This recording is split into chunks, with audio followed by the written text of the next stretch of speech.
realizar una incorporación.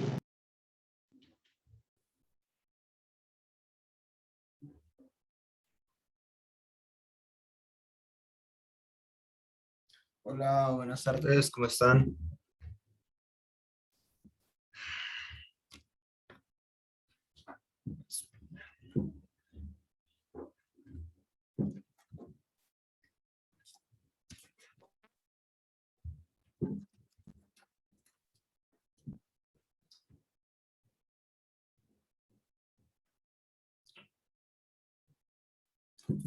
Hola Sebastián, ¿cómo estás? Hola Juan Alejandro, Daniela Posada, Karen, espero que estén muy bien. Bueno, ya estamos conectándolos, hola Lady, hola a todos. Bueno muchachos, Juan Sebastián. Bueno, entonces vamos a mirar. Espera que es que esta cosa se me está moviendo, esta cámara. Sí.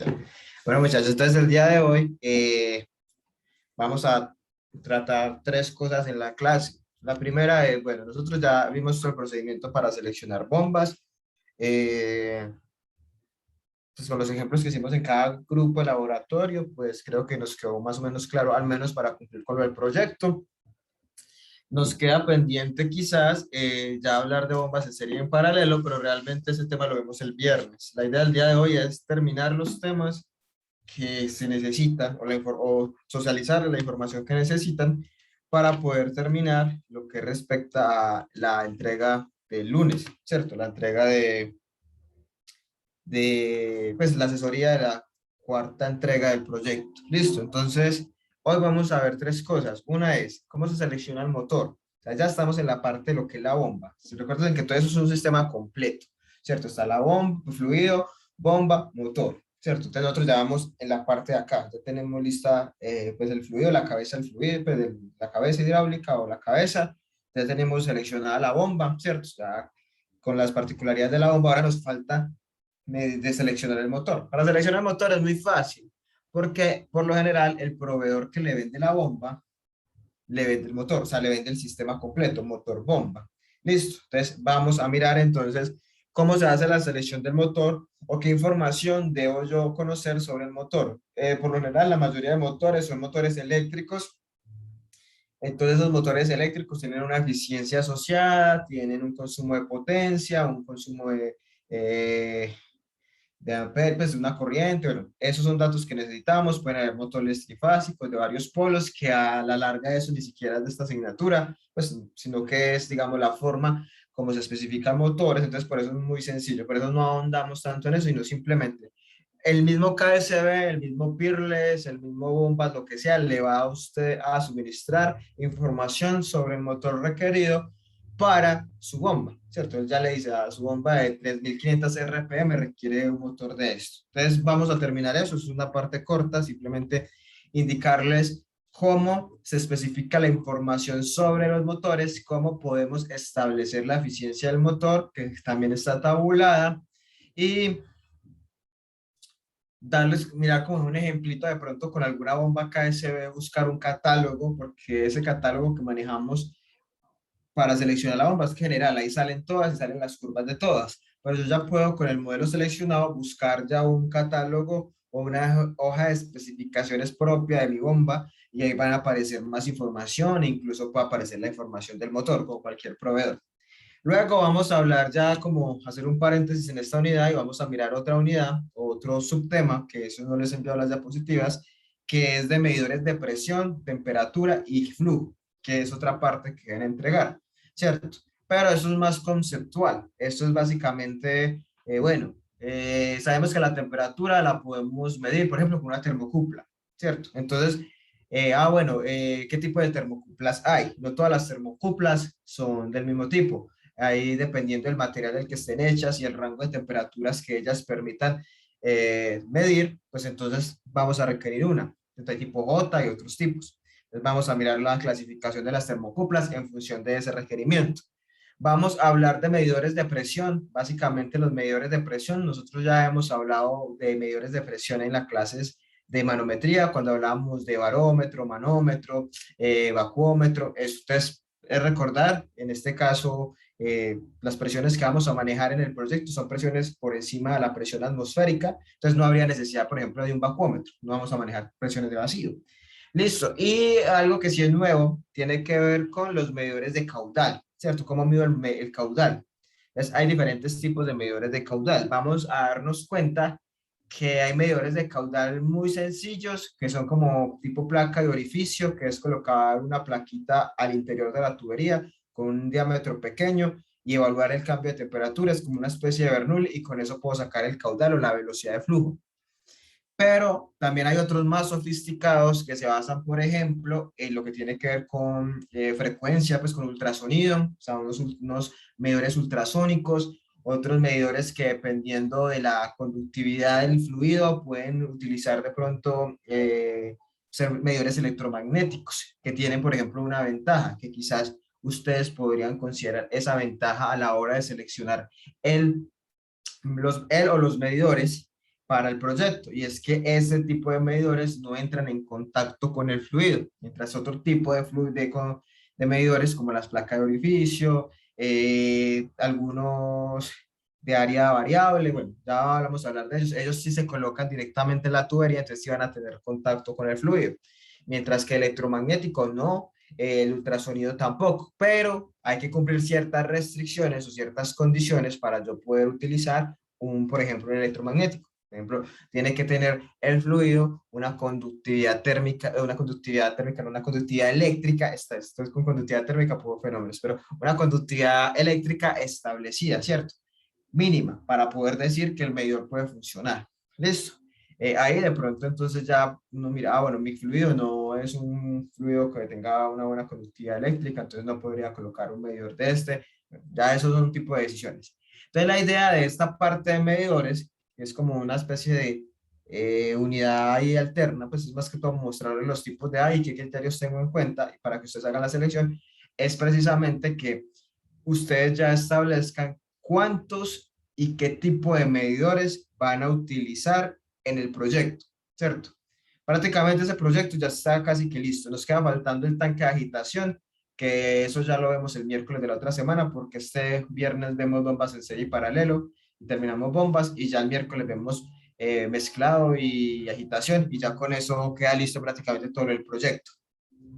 Entonces, lo único que nos falta es, ya tenemos la bomba, es seleccionar el motor de la bomba y colocar medidores. Ahí, con la parte de los medidores, tenemos que ser de pronto cada grupo, muy, digamos, no independiente, pero cada grupo de cierta forma va a tomar la decisión de cuántos y qué cantidad de medidores va a colocar. También algo parecido con los accesorios. O sea, no es que haya necesidad de colocar medidores de presión, de temperatura y de caudal en toda la tubería. No, ustedes ya establecen en qué puntos es necesario colocar esos medidores. Bueno, no sé, si necesitamos garantizar un caudal de tantos litros sobre segundo, litros por hora, bueno, entonces necesito de pronto medir ese caudal, no sé, a la salida del tanque de agitación, a la llegada a la envasadora, en ambas partes, bueno, a la temperatura, se supone que la temperatura del fluido es constante, entonces, bueno, ¿dónde colocamos medidor de temperatura o no es necesario colocar?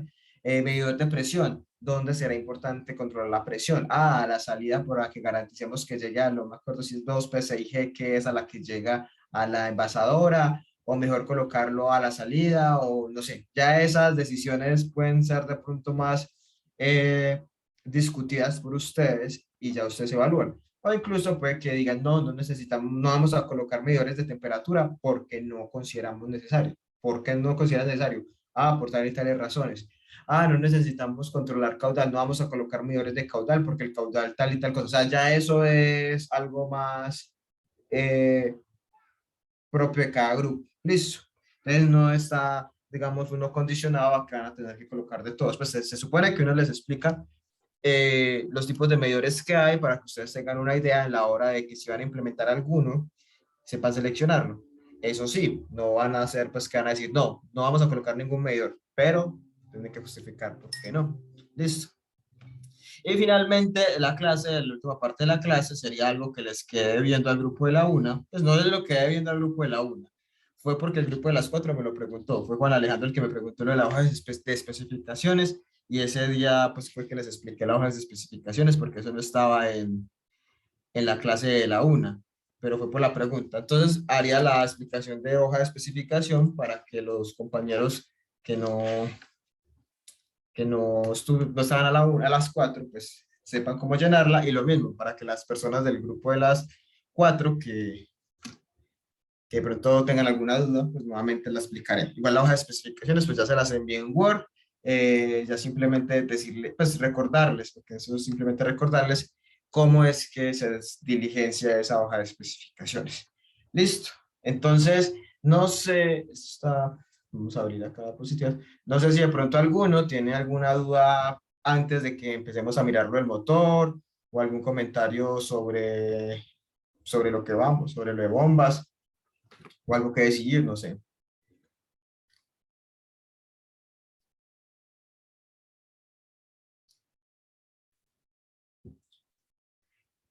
Bueno, entonces ya aquí está abriendo las diapositivas. Entonces vamos a hablar en primera instancia de lo que corresponde a la selección del motor. Es algo corto. Listo. O sea, nosotros ya, como lo había dicho yo ahora, la bomba no solamente es la bombita impulsor y ya. La bomba, pues ese impulsor se va a mover a unas RPM establecidas gracias a que está conectado a un eje y ese eje, digamos, está conectado a un motor. Listo. O sea, hay un motor que básicamente es el que suministra una potencia para que, digamos, pueda darse ese movimiento a esas RPM que yo escogí. Entonces, básicamente, nosotros tenemos que seleccionar el motor. Listo. El motor, pues la mayoría de motores, como lo dije al principio de la clase, son motores eléctricos, ¿cierto? Consumen energía eléctrica para, digamos, hacer el respectiva transferencia a energía al movimiento del impulsor y finalmente eso se traduce en una energía que se inyecta al fluido que se representa o se ve evidenciada en un aumento en la presión en la descarga, ¿cierto? Entonces, ¿cómo se seleccionan los motores? Muy fácil, la selección del motor se basa en función del proveedor que usted haya escogido o de la bomba que usted haya escogido. O sea, lo más usual es que usted, el mismo proveedor que le da la bomba, le diga a usted cuál es el motor que requiere.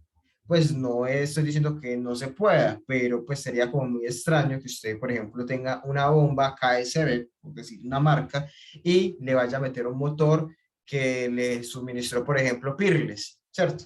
Se supone que KSB le va a ofrecer a usted o nos va a ofrecer a todos el mismo, todo el sistema completo, ¿cierto? No nos va a decir que nos va a dar solamente lo que corresponde a la bomba como tal, pues a la bombita, pues a la carcasa de la bomba con el impulsor, sino que el mismo proveedor debe suministrarnos a nosotros el motor. Entonces, lo primero la sugerencia que les hago es, cuando usted seleccione la bomba, sea la que sea, yo sé que la mayoría yo creo que se cuadró o se está cuadrando con KSB, lo cual no quiere decir que esté mal. Lo importante es que ustedes sepan que hay otros proveedores y que sepan leer más que sea el catálogo que está suministrado por el profesor. Pero lo primero que uno debe hacer, listo, si ya seleccioné que el modelo es KSB, dependiente del modelo que sea, las RPM que sean, pues yo ya con ese modelo busco en el mismo proveedor información sobre los motores. Es probable que el mismo proveedor le tenga usted toda la información que requiere. Le diga, es un motor eléctrico, trifásico, cuántas fases tiene, cuántos polos, esa información lo da, le dice cuál es la eficiencia o le da información con la cual usted puede calcular la eficiencia del motor. Entonces no es complicado, es simplemente ya ir a términos generales, como buscar con un proveedor y el mismo proveedor le dice. Listo, ya incluso la parte del motor, nosotros porque estamos haciendo un proyecto de cierta manera, tratando obviamente con las limitaciones que tenemos y bajo el tipo de pues, formativo en el que estamos y en la asignatura en la que estamos haciendo un proyecto que tratamos de incluir la mayoría de cosas que podríamos, ¿cierto? Seleccionar la bomba de un proveedor, tener en cuenta un fluido que no sea, digamos, el típico de siempre que es agua, ¿cierto? Varias condiciones, que sea un fluido no newtoniano, porque el newtoniano sería muy fácil, no habría, pues sería todo muy fácil, ¿cierto?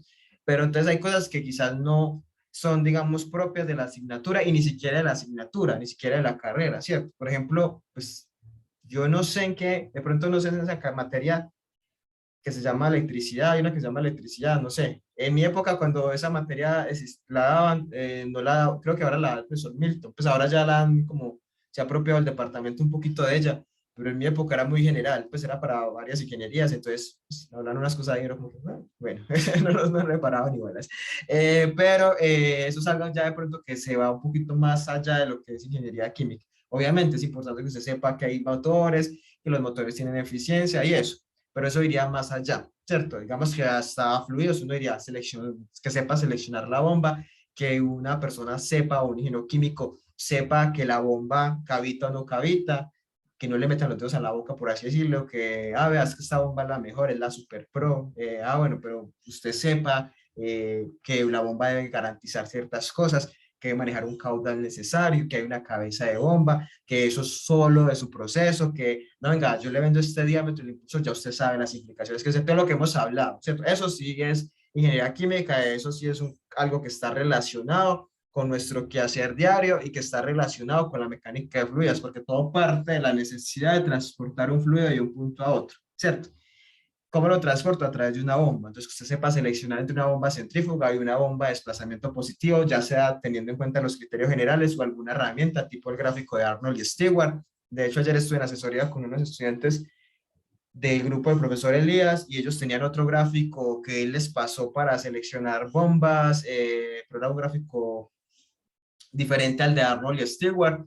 Yo de hecho les sugerí que utilizaran el de Arnold y Stewart porque me parecía más fácil, pero hay muchos gráficos que le permiten a uno, ¿cierto? Entonces lo importante es que usted sepa cómo seleccionar, sepa cómo entran las curvas características, sepa cuáles son los parámetros importantes, que la cabeza, que el caudal, que necesito verificar que no haya cavitación para evitar una mala escogencia, ¿cierto? Eso sí es más ingeniería química, eso está más relacionado con el quehacer, sea que usted sea el usuario, o sea que usted, como les he dicho, y ustedes mismos yo creo que se han dado cuenta, muchas ofertas laborales se enfocan en la parte comercial. Entonces, hay empresas que venden bombas. Entonces, necesitan ingenieros químicos que sean los encargados de comercializar sus bombas a diferentes industrias. Entonces, una persona que sea ingeniera química, pues debe saber cómo selecciona la bomba, centrífuga, qué le recomienda a su cliente, ¿cierto?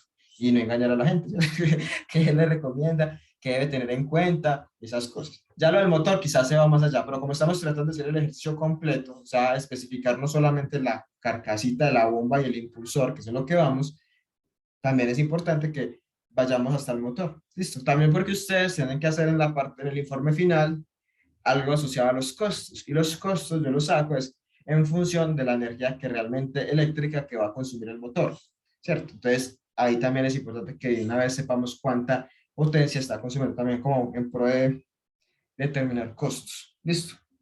Bueno, entonces el motor.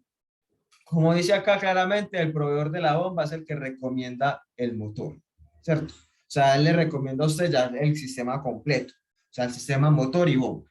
¿Listo? La mayoría de los motores son motores eléctricos, también pueden haber motores diésel, ¿cierto? Pero lo más usual es que sean motores eléctricos. Este es el motor, no sé, cuando uno era chiquito, como los motorcitos de los carritos, es que así, un motorcito es algo así, o un motor ya más grande, ustedes los han visto. Si recuerdan el curso de fenómenos, mire que acaso tiene superficies como extendidas, aletas de enfriamiento, un motor, ¿cierto? Eso es un motor básicamente. Tiene incluso las aléticas acá, porque esto pierde energía. Esto transfiere calor hacia los alrededores, por eso la eficiencia a veces es tan baja, no solamente de la bomba, como estábamos viendo en los datos de KSB o de Peerless, sino también este motor. El motor se calienta y va perdiendo, pues transfiere energía hacia los alrededores. También necesito que ese motor no se sobrecaliente porque se daña. Entonces, básicamente, por eso es que hay que considerar esa eficiencia para determinar cuál es el consumo real, ¿cierto? Entonces, básicamente, este es un motor. Aquí tenemos varios motores. Los motores, como les decía, la gran mayoría de motores son motores eléctricos. Para los motores eléctricos tenemos que tener en cuenta entonces ciertos parámetros o ciertas variables que están relacionadas a la parte eléctrica, ¿cierto? El número de fases, el voltaje, la corriente. Probablemente si ya han visto el curso de electricidad o si han visto curso de física de campos donde ven circuitos, probablemente ya han hablado de voltaje, corriente, ¿cierto? Eso básicamente está relacionado con esa parte, diferencia de potencial o voltaje, la corriente es como el flujo que está pasando. El número de fases está relacionado también con el sistema eléctrico, ese número de fases depende del sistema eléctrico del país, de cada país. Entonces pueden haber diferentes números de fases, de 3, 2, 4 fases. No sé si han visto, por ejemplo, los tomascorrientes, depende del número de fases, son los tomascorrientes. No todas las partes del mundo los tomascorrientes son iguales. Por ejemplo, lo que es en Estados Unidos, Colombia, muchos países de Latinoamérica son igualitos pues a los de nosotros. Pero si usted, por ejemplo, se va a otro país como Brasil, por ejemplo, este es de Chile. Yo viví un tiempo en Chile y todavía lo guardo. Este, por ejemplo, es un chufle es un convertidor para convertir de los que tenemos nosotros a este tipo a este otro tipo, porque cada sistema eléctrico tiene un número de fases. Si se va a Europa, pasa lo mismo. Ya el sistema eléctrico allá funciona con número de fases diferentes. Entonces, no sé si han visto de pronto películas a veces que viaja la gente a Europa y conecta algo que trae de Estados Unidos y se le quema. Pues lo mismo pasaría si fuera algo de Colombia, porque cada país tiene su propio sistema eléctrico. Entonces, eso está relacionado con el número de fases. Por eso las sumas corrientes son diferentes. Nosotros, pues sí, como les decía, hay países como Brasil, Chile, eh, creo que hasta, no, Argentina, yo creo que Argentina tiene uno de nosotros, tienen diferentes tipos de número de sistema eléctrico, entonces cambia. Entonces a eso se refiere al número de fases. No es algo que nosotros debamos saber, de hecho. Yo he hecho ni siquiera es que sepa cómo funciona eso. Solo sé que hay diferentes y que cada vez que vayas a viajar necesitas llevar un toma corriente porque si no se queda embalado porque no le funciona el celular o no puede prender las cosas o se le quema. Pero bueno, entonces básicamente esa es una información que nosotros debemos obtener, ¿cierto? Porque con esa información vamos a establecer algo que sí me parece a mí más importante y es la eficiencia del motor. Porque claro, con esa eficiencia del motor es que yo voy a poder establecer cuánto es el consumo real de energía eléctrica, ¿cierto? De cuánto le estoy consumiendo yo a la empresa de servicios que me provee la energía eléctrica. Pues ahí sí es importante esa eficiencia, porque el motor pues me lo puede dar el mismo KSB y me puede dar esta información de fases, voltaje y corrientes, bueno, todo eso. Lo que a mí me interesa es calcular la eficiencia, porque con esa eficiencia yo sé entonces cuánto es realmente lo que estoy consumiendo. Recordemos entonces que nosotros hemos hablado de varias eficiencias, les he dicho, aquí hay que tener en cuenta dos eficiencias, porque nuestro sistema es bomba fluido, pero antes de llegar a la bomba hay otra parte que es el motor. Entonces supongamos esta grafiquita que está acá, esto acá, digamos, esta flechita indica como la energía eléctrica que viene de la red, ¿cierto? De la red eléctrica. Aquí está el motor, o sea, el motor es el que consume directamente. Listo. Ese motor tiene unas pérdidas, ¿cierto? En función de esas pérdidas, de aquí sale una potencia que es la que nosotros calculamos a partir del proveedor, ¿se acuerdan? Esta potencia del motor, la que leemos de la gráfica, esta potencia de motor, esa potencia de motor es la que le entra a la bomba. Digamos que esta aquí dice el watt, es la bomba. Pongámosle acá, B de bomba. Y aquí sale el fluido.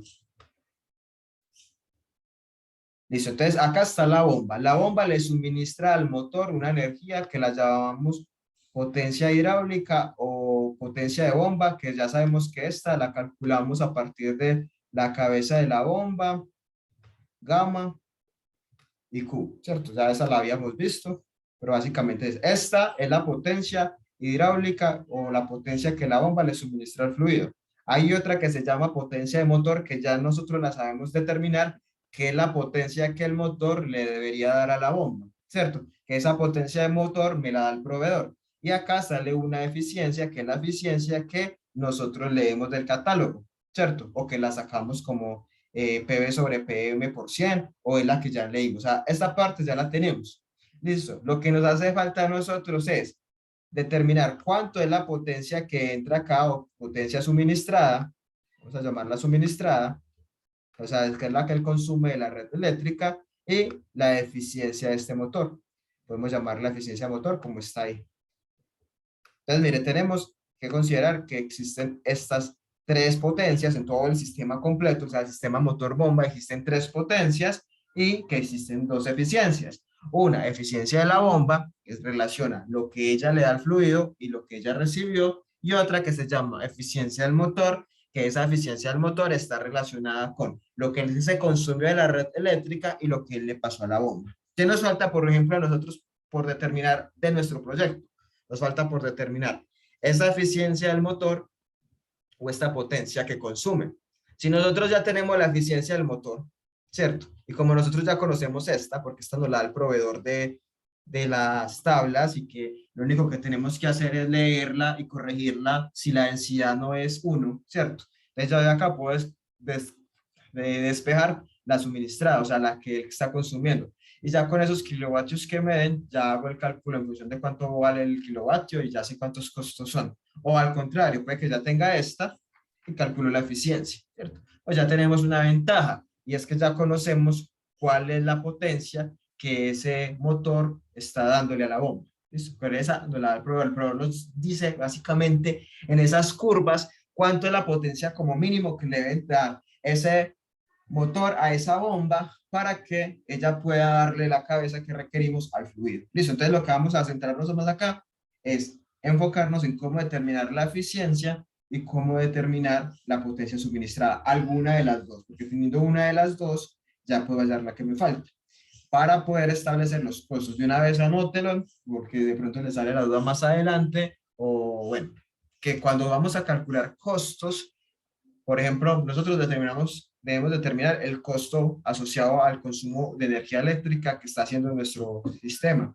Para eso necesitamos saber cuánta energía consume la bomba y la energía la calculamos es con la potencia suministrada, o sea, la potencia que le está llegando al motor. Esta es realmente la que yo estoy consumiendo. Que hay pérdidas y todo lo demás, no importa, a mí me cobran, es por lo que yo estoy consumiendo desde la red eléctrica. Entonces, los cálculos se hacen es con la potencia suministrada, o sea, con la que consume el motor. Listo, no con la de la bomba, ni con la hidráulica, ni nada, sino con la que el motor está consumiendo, porque ya sabe que es como una secuencia, ¿cierto? Bueno, aquí está lo mismo que acabo de explicar, a qué se definen o a qué se refieren esas eficiencias, cómo se calcula o qué potencias están involucradas en la eficiencia del motor. ¿Cómo determinó la eficiencia del motor o la potencia suministrada? El mismo catálogo del proveedor nos lo da. Esto, por ejemplo, es un gráfico que suministra KSB, que está en un catálogo de KSB y que KSB básicamente nos dice a nosotros la eficiencia, acá está la eficiencia, miren acá,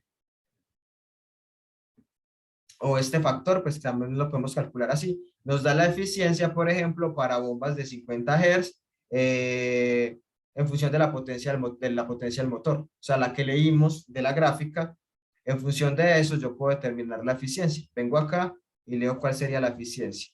Acá cuando habla de 2 polos o 4 polos, tiene que ver con el número de fases, que eso lo dice cada motor. ¿Listo? Entonces, básicamente, si yo ya sé que cuántas fases es, si tiene 2, 3 fases, fase es lo mismo que polo, ¿cierto? Eso tiene que ver con la parte eléctrica. Y ya sé cuál es esta potencia, porque esta rate power PN, esta PN es la potencia que nosotros leímos, o sea, la del motor, la que leímos del gráfico. Yo con esa vengo y determino cuál sería la eficiencia del motor. Miren que los motores, de hecho, tienen una eficiencia, según esto, más alta que la de las bombas. Miren que la de las bombas, por ejemplo, para el mismo proveedor KSB, encontrábamos, o en los ejemplos que hicimos acá en clase, vimos que eran eficiencias hasta el 30, pero mire que los motores sí tienen eficiencias mayores. O sea, con un motor antes deberíamos estar preocupados si nos da una eficiencia por debajo del 80. O sea, la eficiencia en los motores es alta, porque claro, eso se traduce en qué? En consumo de electricidad. Ahí sí ya muy mal si usted compra un motor que tiene una eficiencia, por ejemplo, del 30%, porque prácticamente está gastando energía bobamente, ¿cierto? Ya lo de las bombas, no, porque ya con las bombas cambia, porque el contexto es diferente, el tipo de transferencia de energía cambia, estamos partiendo de un movimiento centrífugo que le pasa una energía a un fluido, entonces ahí cambia, digamos, todo lo que tiene que ver con esa transferencia de energía. Pero acá en los motores, sí, no, o sea, independientemente de que sea para una bomba, cualquier motor eléctrico debe tener una buena eficiencia, no sea que el chupe y chupe energía y se esté perdiendo, pues eso sí ya es importante. Y ya los motores hay más desarrollos, porque los motores no solo se usan para las bombas, se usan para muchas otras aplicaciones. Entonces ahí no se extrañen si encuentran eficiencias cercanas a uno. Pero es que me digo que es que la eficiencia a uno, ese dato sí está bien, ese dato está bien. Miren que uno con la eficiencia debe ser muy cauteloso a la hora de analizarlo. No es lo mismo la eficiencia de una bomba a la eficiencia de una reacción o a la eficiencia de un motor, ¿cierto? Uno espera que siempre sea 100, pero ya sabemos que según el contexto, esas eficiencias pueden ser bajitas y no quiere decir que esté mal, ¿cierto? Entonces, acá es eso. Por ejemplo, no, curiosamente este semestre a todos los grupos, como cambia de fluido, les dio bombas de 60 Hz. Pues creo, o no sé, la verdad estoy haciendo como, sino con los ejemplos que hemos hecho, a todos les ha dado bombas de 60 Hz que son las que tienen las 3500 RPM, ¿cierto? Te tocaría buscar este gráfico en un catálogo de KSB. Ahí de pronto les queda la tarea. Buscar en un gráfico de KSB para leer la eficiencia. Dependiendo del número de polos, pues miren que de cierto punto en adelante ya la eficiencia cambia. Pues ya es una sola línea, o sea, ya no importaría el número de fases. Sería buscar eso. Por ejemplo, a ver, yo miro, sé que este gráfico no es porque la de ustedes es 60 Hz, pero por ejemplo, creo que este fue el de 5,9. Creo que ese fue el de Lady y Karen, ¿cierto? La potencia de motor, que son las que, ese fue como el de Lady y Karen, el del grupo de las cuatro. A ellas, por ejemplo, les dio la potencia del motor 5,9 kilowatts. 5,9 kilowatts estaría por acá. Entonces, por ejemplo, la eficiencia de ella sería más o menos de 0,80 y algo. Pues, pero habría que mirar, porque esto es de 50 Hz, ¿cierto? Habría que buscar este mismo gráfico en KSB, pero para 60. Listo, no me acuerdo cuánto le había dado la eficiencia perdón, la potencia a Jaime y a Paula, que fue el otro que hicimos, pero también haríamos lo mismo. Creo que tiene eso por acá anotado. 1293, más o menos, fue la potencia de motor ya corregida para ellos. Ya para ellos, por ejemplo, la eficiencia sube más. Listo. Pero obviamente no sería con este gráfico, sería con el gráfico que sea 60. Listo, pero más o menos es como se lee. Listo, entonces tendrían que buscar ese si lo quieren hacer con este método. Ya con este método, entonces tendrían la eficiencia del motor y al tener la eficiencia del motor, pues ya podrían sacar la potencia suministrada, que es como la que realmente se está consumiendo, porque esta potencia de motor es la que ustedes les dieron de la gráfica del proveedor corregida. Listo. También, si no tenemos gráfico, porque esto lo da KSB, que es muy completo, pero también podemos calcular la potencia por otro lado. Podemos calcular, saben que la fórmula involucra tres cosas. Potencia de motor, que esta la tiene usted, que es la que lee el proveedor. Necesita una de estas dos para sacar la tercera. Necesita la eficiencia, pues si ya está reportada la eficiencia, puede leerla bien, saca la suministrada. O también puede sacar esta potencia suministrada sin necesidad de conocer la eficiencia. Para eso utiliza esta fórmula que está acá, pero esta fórmula aplica para sistemas trifásicos. Básicamente en esta potencia suministrada necesita conocer la corriente en amperios y el voltaje, y este coseno de phi es un factor de potencia, y esa información la reportan los mismos motores. Por ejemplo, esta es una plaquita de un motor KSB, entonces en esta plaquita de un motor KSB le debe decir la potencia, leer sus datos, el voltaje y la potencia. Aquí está PF, que corresponde a este coseno de phi, que sería el factor de potencia. Como ya no lo veo, pero acá debería, pues en esas cositas él debe reportar. Aquí están amperios, yo creo que debe ser eso. Y ahí está el voltaje, me imagino. Sí, me imagino. Aquí yo creo que esta era acá reportado en esto. Esta es la frecuencia, 50 Hz. Este sí, voltios, amperios. Aquí está. Este sería el voltaje y la corriente que necesita. Sí, aquí está. Ya vi, estas son las unidades. Por ejemplo, los motores dicen eso. Entonces usted podría calcular la potencia suministrada a partir de esa información. O sea, no necesariamente es que vamos a encontrar la eficiencia, sino que podemos encontrar por estos datos, que eso sí están las plaquitas de los motores, no un motor y esa información está. Este, por ejemplo, es de otro proveedor, Eurodrive. En este, por ejemplo, debe aparecer eso. Mira, aquí aparece eficiencia, aquí aparece el factor de potencia, coseno de phi, aquí está. Aparece, esto será amperios, está, me imagino. Y aquí debe estar el voltaje. O sea, esa información la da. O sea, usted puede calcular la potencia suministrada, sea con esta fórmula o si tiene el dato de la eficiencia. ¿Listo? Ya les he dicho los datos que necesitamos, pero yo no les he dicho, bueno, profe, vamos a seleccionar eléctrico, pero ¿cómo? Entonces, ¿cómo vamos a entrar? Entonces, es fácil. Voy a salirme de este y voy a buscar el PDF. Eh, Descartar. Entonces, voy a buscar, por ejemplo, en internet, acá delante de ustedes, pues esto deja. Acá en internet, espera que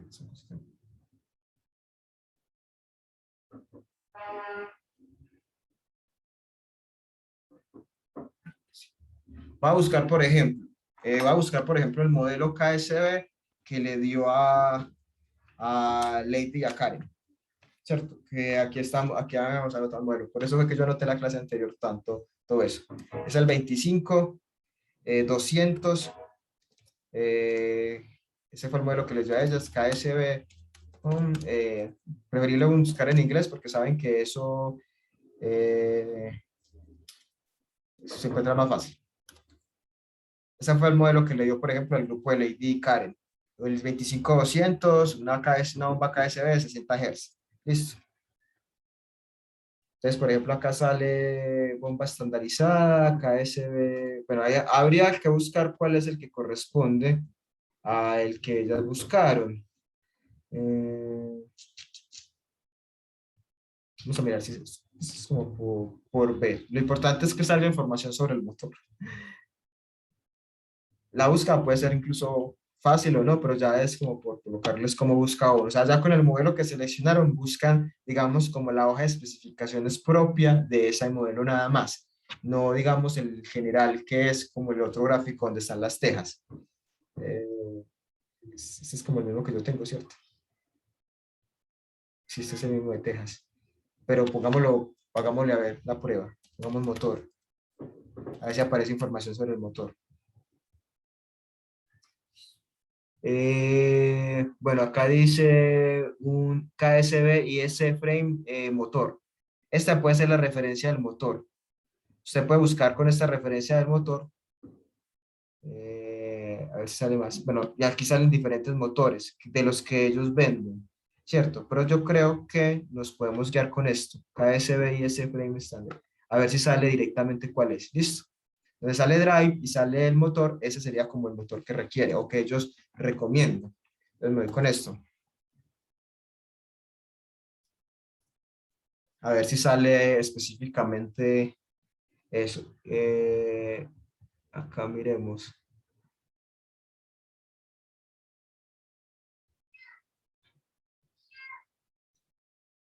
Ah, vea el motor tan lindo. Este sería como el motor que ellos recomiendan. Un motor, aquí sale super ultra premium eficiencia. Bueno, lo venden así, sirve para bombas.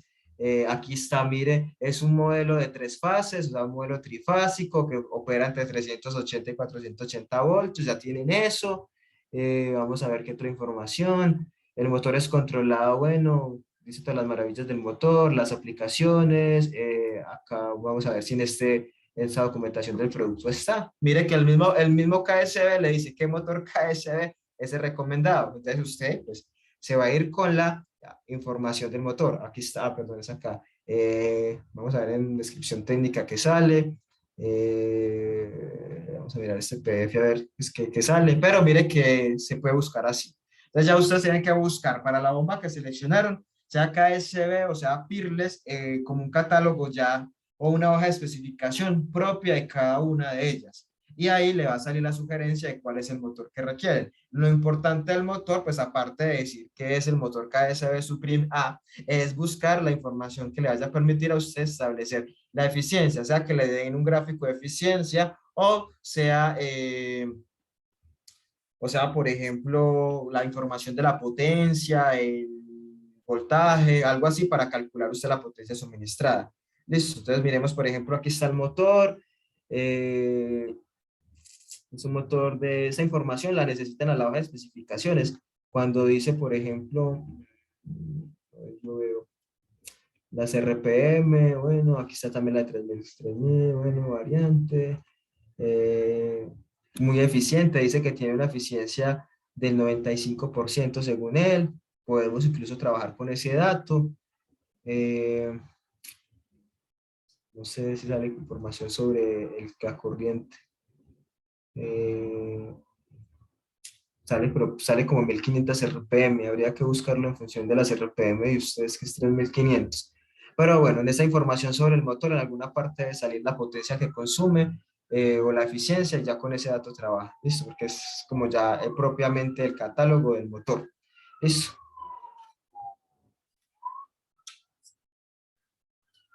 Eh, yo que busco para ver si aparece.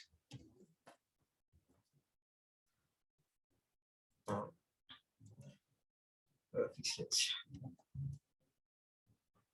Es eficiente. Es que este dato es 95, bueno. Eficiencia. Ah, ve, aquí está. Eficiencia en un punto de operación. Pero entonces habría que mirar si está a 3500 RPM, porque lo veo que está aquí a 1500. Pero bueno, ya eso es como una búsqueda que cada grupo debería hacer. Entonces el procedimiento es, con el catálogo, digamos que usted ya seleccionó la bomba, con el modelo que seleccionó, buscar el catálogo de manera específica para ella y ver cuál es el motor que recomienda. Y ahí puede sacar, por ejemplo, como una empresa KSB, el modelo de una vez. Peerless con pongamos otro proveedor, porque yo no trabajo en KSB.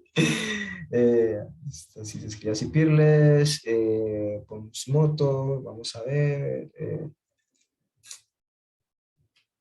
Aquí Peerless ofrece un completo rango de bombas e insumergibles y motores, productos Peerless para venta, bombas Peerless en venta, motor eléctrico y diésel. Bueno, si hubiéramos escogido, por ejemplo, una Peerless, pues, puede que nos recomiende el motor que sale ahí. Ah, vea estas, pues, me parecen, yo creo que aquí sí, esta es como la bomba, o no sé, parece como la bomba, ¿no? Es como la bomba, y este es el motor, parece. Pues había que, pues ya más detalladamente, si tuviéramos, pues otro tipo de bombas, parece que son estos, no centrífugas. Dice fire, o sea, como fuego.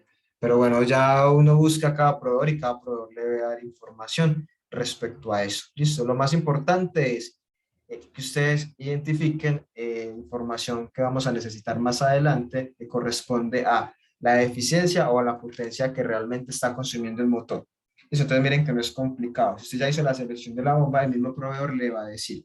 Listo, ahora cuando hablemos de la hoja de especificaciones, les digo que la información que usted debe reportar en esa hoja de especificaciones con respecto al motor y que es lo que, por lo cual deben dar cuenta el lunes a la hora que les pregunte sobre cómo hizo la selección del motor.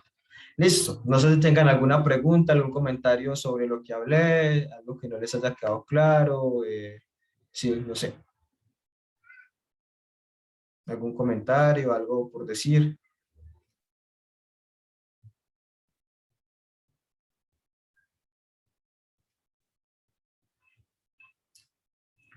No, bueno, entonces vamos a pasar ahora a lo que tiene que ver con medidores de flujo,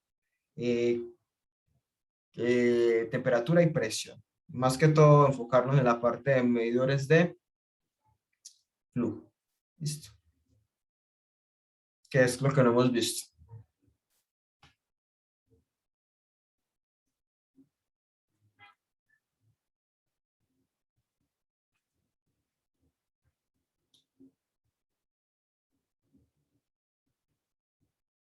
Hay que abrir esas diapositivas ahí.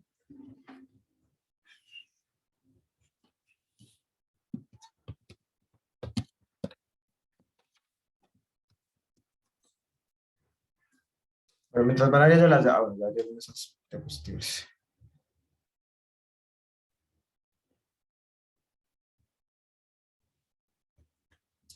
Muy lento.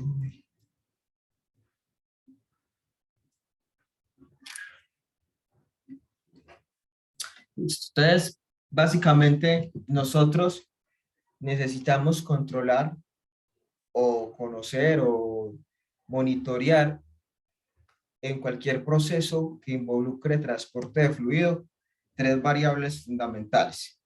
Pues, no siempre las tres, pero es importante tener en cuenta si es relevante o no trabajar con ellas o controlarlas. Una es el caudal o el flujo, ¿cierto? Acá hablamos de flujo en términos eh, de flujo en volumétrico, caudal, pero en otras asignaturas, balances, reacciones, van a hablar de flujo másico, moles por hora, no sé, kilogramos por hora, lo que sea, masa por tiempo, o mol por tiempo, pero todo eso es flujo de materia, ¿cierto? Nosotros acá trabajamos básicamente en términos de volumen sobre tiempo o caudal. Entonces, necesitamos controlar eso o estar seguros que según nuestro proceso vamos a garantizar un caudal determinado. ¿Listo? En algunos casos, pues la presión es una variable muy relevante. Una presión puede implicar, por ejemplo, en algunos casos, si hemos hecho una mala selección del material, pues que el material no resista a la presión a la que estamos trabajando. También puede pasar que mi reactor, mi tanque no soporte la presión interna. O sea, la presión es una variable importante, pero en algunos casos tiene más relevancia que en otros. ¿Cierto? Por ejemplo, estamos trabajando con fluidos gaseosos. Sabemos que los fluidos gaseosos hay mucha dependencia de ciertas propiedades con respecto a la presión. Estos sistemas se pueden presurizar y podemos tener catástrofes.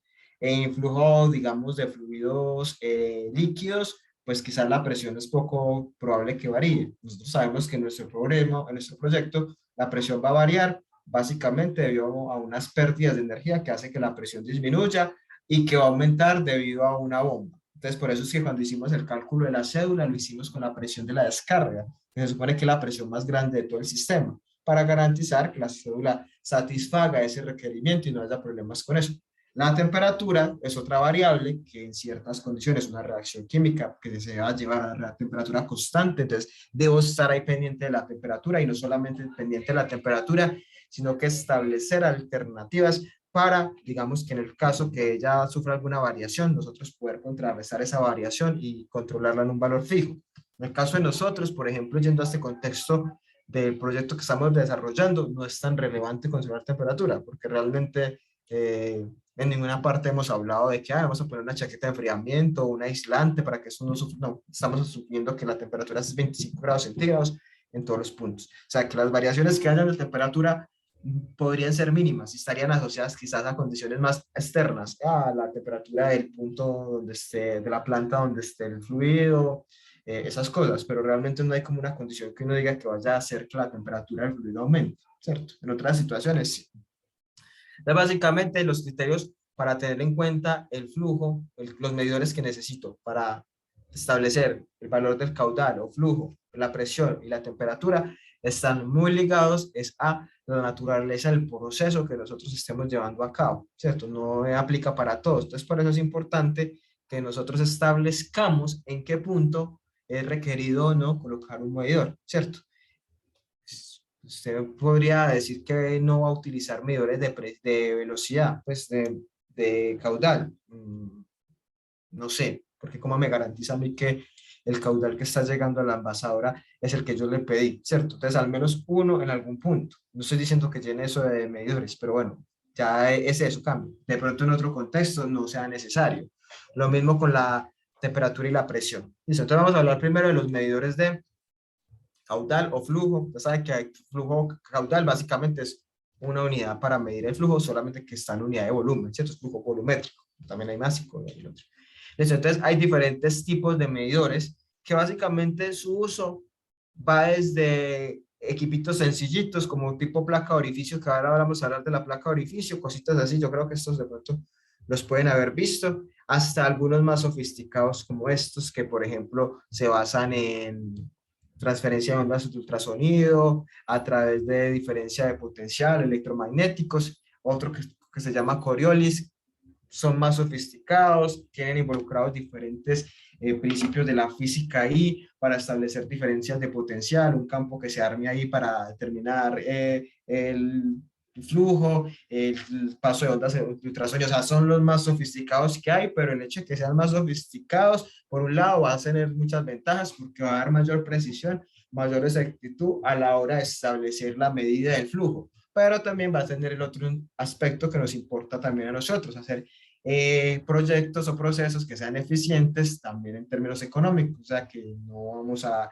gastar dinero bobamente, entonces también esos tipos de medidores van a tener mayores costos, van a requerir mayor mantenimiento, entonces todo ese tipo de variables van a incidir a la hora de establecer qué tipo de medidor requiero para mi proceso como tal. Puede que uno más sencillito no requiera tanto mantenimiento, no requiera tanta inversión, pero puede que no le dé a usted la exactitud requerida a la hora de medir el caudal. Entonces ya entran a funcionar diferentes variables que usted como ingeniero debe tener la capacidad de evaluar. Listo. Acá reconozco que nos quedamos cortos en el curso porque solamente es una materia, pero uno debería, digamos, especializarse si va a trabajar en algo así de diseño o algo, en eso, ¿cierto? Porque es muy diferente la selección de los medidores, no solamente de flujo, sino de otras variables, para un proceso como el que estamos nosotros llevando a cabo, que es el transporte de un fluido alimenticio, a, por ejemplo, el transporte de petróleo, al transporte de un proyecto de un fluido, digamos, en la industria química o otro tipo, ¿cierto? Entonces, en función de eso, también va a depender qué tan necesario es que sea la medida exacta del caudal, qué tan necesario es que no, qué tanta inversión puedo hacer en términos de un medidor. Imagínense una tubería bien sencillita y con un supermedidor, pues se consumió todo el dinero, todo el presupuesto en el medidor y no era necesario. ¿Listo? Entonces, los medidores básicamente para el tema particular del caudal o la velocidad, porque obviamente teniendo uno la velocidad y sabiendo el diámetro de la tubería, que eso también lo puede saber usted porque usted ya tiene un diámetro comercial, un diámetro nominal, entonces ya puede establecer cuál es el diámetro interno y con velocidad, pues, y esa área puede sacar el caudal o bueno, o mide directamente el caudal. Básicamente, el caudal que nosotros medimos o la velocidad es un estimado.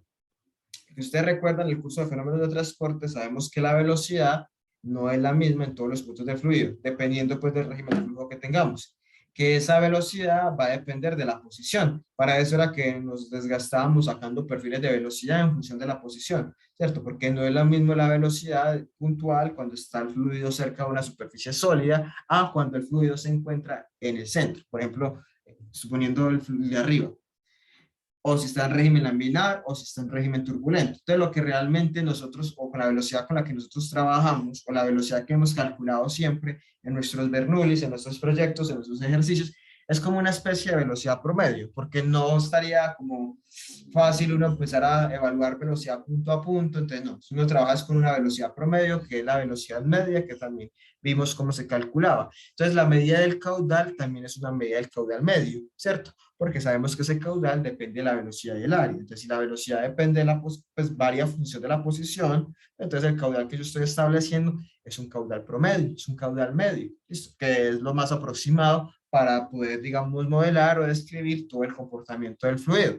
Que ese caudal, de hecho, se calcula es con la velocidad media. O sea, cuando nosotros hacemos esa ecuación, caudal es igual a velocidad por área, esa velocidad que está ahí, aquí no lo hacemos así que velocidad media ni nada, pero esa velocidad que nosotros establecemos es la velocidad media. Listo, que usted ya sabe que esa velocidad media pasa de una integral a partir del perfil. Entonces, cuando determinamos el caudal, estamos hablando que es un caudal medio, es como un aproximado de cuál es realmente, digamos, la velocidad, considerando pues que esa velocidad no es la misma siempre en los diferentes puntos del fluido, que eso va a depender de la posición, dependiendo del sistema de coordenadas radiales, esféricas o, o rectangulares. Listo, en flujo de tubería sabemos que podemos encontrar, por ejemplo, estas dos situaciones. Pues, si es laminar, podemos encontrar un perfil de este tipo, la velocidad máxima acá. Si es turbulento, digamos, no se ve tanta esta diferencia, pero sí se mantiene lo que hablábamos siempre, que cuando el fluido tiene contacto con una superficie sólida, su velocidad cero, si esa superficie está inquieta,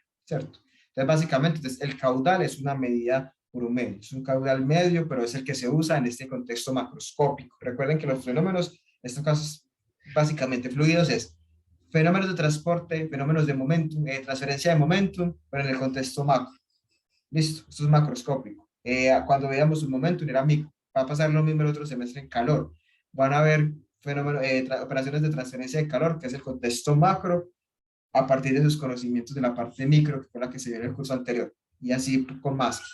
Entonces, básicamente, pues el medir el caudal uno puede hacer de muchas formas. Está el método Valde-Reloj, que es el que hacemos en el laboratorio a veces, pues, o con, por ejemplo, cuando se mide el caudal en superficies abiertas, de ríos, quebradas, lo mismo, se coloca ¿cómo es que se llama? Un balde, se establece como una frontera, se saca cuánto volumen en cuánto tiempo, o se pone una pelotica de icopor o un flotadorcito que no tenga mucho peso, se coloca sobre el río y se determina el tiempo en el cual la pelotica recorre una distancia. Ese es el ejemplo más artesanal que hay, porque también hay medidores de flujo en ese contexto más sofisticados. Pues, ingeniería sanitaria, ingeniería civil utilizan eso, pero se pueden medir de diferentes formas. Entonces podemos partir de cosas ahí que no tienen casi exactitud a otras cosas más sofisticadas. ¿Listo? Entonces, ¿cómo puedo medir el caudal? El caudal lo puedo medir de manera directa, a partir de algunos dispositivos que miden el caudal, de manera que se colocan directamente en la tubería, o sea, al interior de la tubería, y con esa medida directa saco el caudal. O sea, el medidor o los medidores que miden directamente el caudal van colocados directamente al interior de la tubería. ¿Qué quiere decir eso? Que van a tener contacto directo con el fluido. Esa es una desventaja de eso. Ya vamos a ver cuáles son ese tipo de medidores. Esa es una desventaja de ellos en el caso que yo requiera que mi fluido, quizás por cuestiones de inocuidad, de higiene, no estén en contacto con cosas adicionales.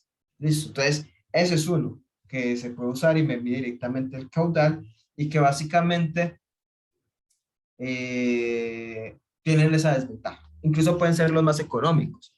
Están los otros indirectos que básicamente determinan o permiten determinar el caudal, pero de manera indirecta. Por ejemplo, los que tienen aplicaciones desde el punto de vista electromagnético. Entonces, lo que uno hace es, en función de una diferencia de potencial que está condicionada a la conductividad eléctrica del fluido, ¿cierto? Y su velocidad, se establece una diferencia de voltaje, una diferencia de potencial, y él lo que hace es traducir esa diferencia de potencial a un caudal. O sea, usted lee directamente en la pantallita, mide el caudal, lee caudal, pero la lectura fue indirecta. ¿Por qué? Porque el equipo lo que hizo fue traducir una señal asociada a una diferencia de potencial, la tradujo a un caudal. Es una medida indirecta, porque el equipo lo que mide directamente es la diferencia de potencial y ya está calibrado para asociarla a un caudal. No quiere decir que usted va a leer ahí diferencia de potencial y le va a tocar hacer cálculos para sacar el caudal. No, o sea, él le muestra en la pantalla el caudal, pero esa lectura de caudal estuvo asociada a una diferencia de potencial. O sea, lo que se midió directamente sobre el fluido fue una diferencia de voltajes. Esos son los indirectos.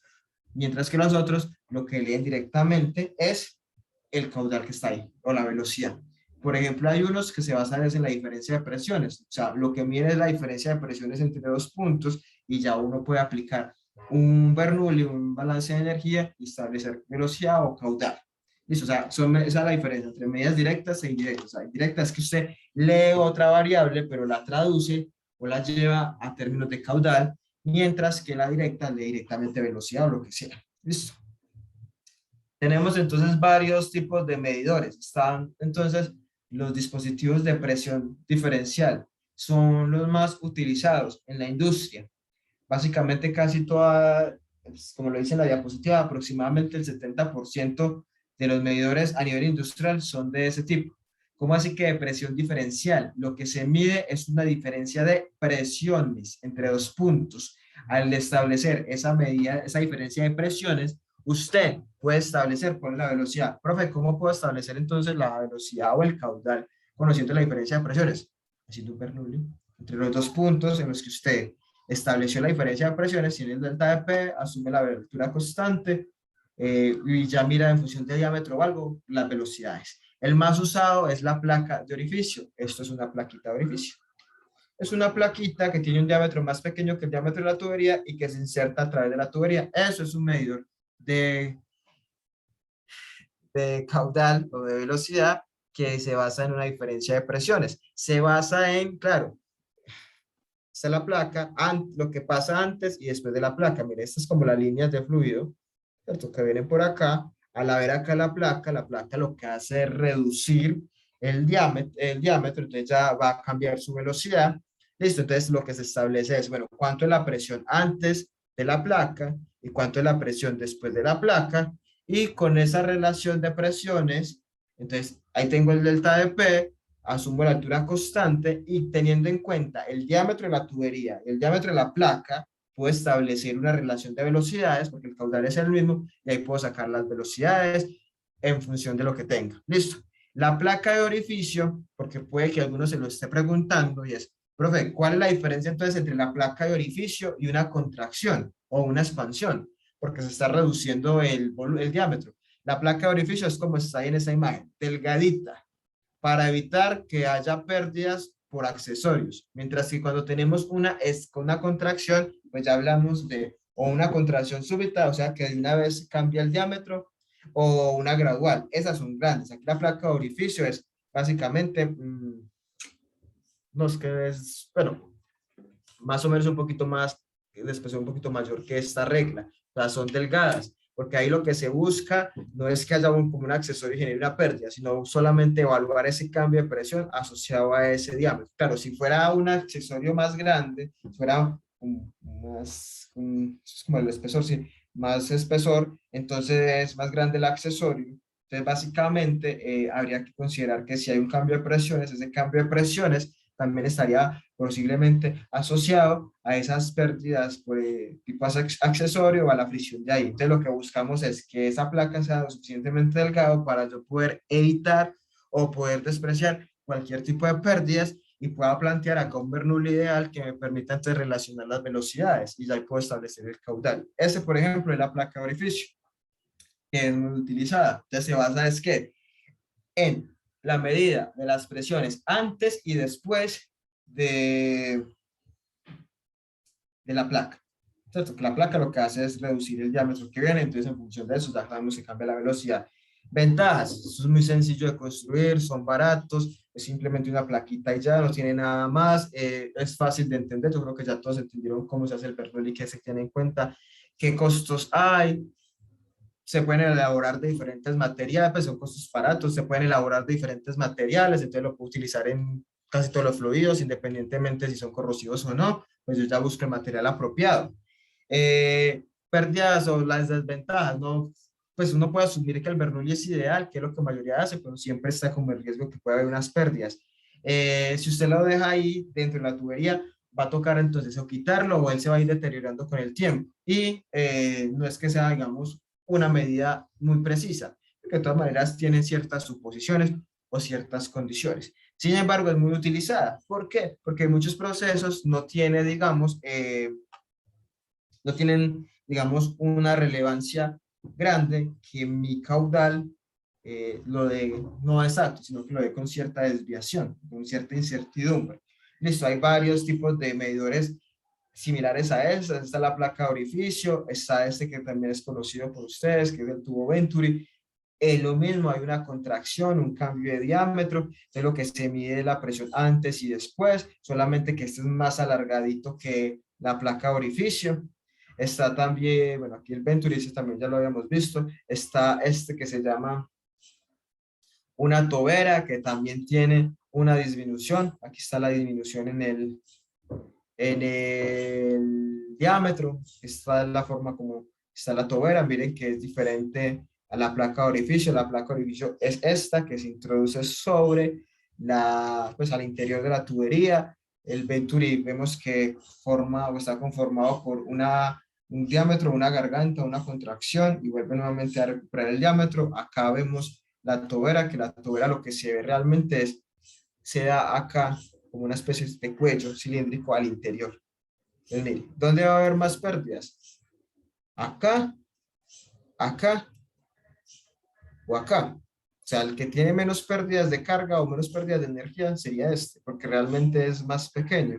Mientras que en estos puede haber una mayor pérdida de carga, mayor pérdida de energía. Hay, digamos, un cambio quizás más abrupto de diámetro, hay una mayor área o una mayor superficie sólida acá, por la cual el fluido va a pasar, por la cual el fluido va a generar una fricción, lo que va a traducirse en unas pérdidas. Listo, entonces eso es de pronto algo que hay que evaluar, ¿cierto? ¿Qué tantas son las pérdidas que se pueden dar? Pero el principio de operación es el mismo. Estamos incorporando algo que hace cambiar momentáneamente, porque ya luego de que pasa por la placa de orificio, luego que pasa por el Venturi, luego que pasa por la tobera, el diámetro de la tubería va a volver a recuperar su valor normal. O sea, no es que yo estoy cambiando el diámetro ya para siempre, por eso no, sino que simplemente en ese punto donde yo instalo este dispositivo, cambia solamente en ese punto. Y ya después pasa, o sea, pasó por la plaquita, nuevamente volvió a tener el fluido, el diámetro que era. ¿cierto? Pues va a pasar por la tubería por el diámetro que era. Cuando pasó por el Venturi, lo mismo. Venía con su diámetro, pasó por la gargantica, por la contracción y volvió nuevamente a expandirse y a seguir con el diámetro que era. Solamente va a haber el cambio de diámetro en el punto en el cual estoy yo colocando el accesorio para medir caudal. Listo. Pero obviamente eso también va a tener incidencia sobre el comportamiento del fluido, sobre las pérdidas que están. ¿Cierto? Entonces ahí es donde hablaba ahora, o lo que decía la otra diapositiva, respecto a las desventajas. Claro, está ahí metiendo como un accesorio sin ser accesorio, porque no lo incluyo incluso, no lo incluyo entre las pérdidas por accesorios, porque uno no encuentra un coeficiente de pérdida para eso, pues puede que sí lo encuentre, pero digamos no es usual, sino que es un dispositivo adicional.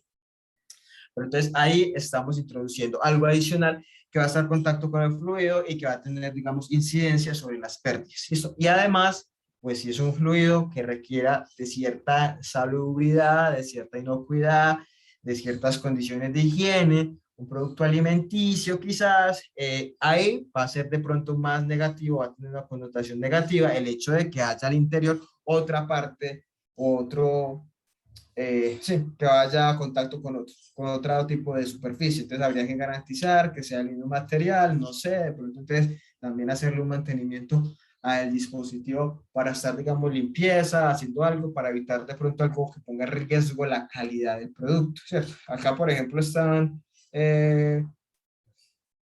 una indicación comparando estos tres, placa orificio, la tobera y el venturi, de cuánto es como el porcentaje de pérdida que hay, ¿cierto?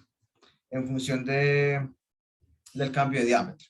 Entonces, claro, aquí vemos que la placa de orificio cómo es, cómo se comporta, se nos podría establecer a nosotros en función de el accesorio que coloquemos, pues de accesorio no, el dispositivo que coloquemos de estos tres que tienen la misma función, midiar el cambio de la presión en función de un cambio de diámetro, cuál sería más o menos la pérdida de presión que puede haber.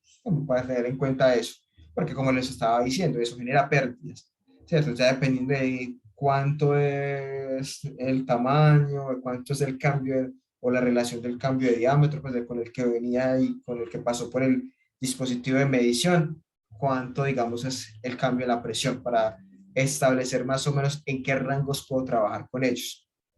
Como les digo, son los más usados, pero tienen esta desventaja. Y aparte, la otra cosa que es una desventaja que en algunos casos puede ser grande es el hecho de que el fluido va a estar en contacto directo con ellos. Ellos van al interior de la tubería.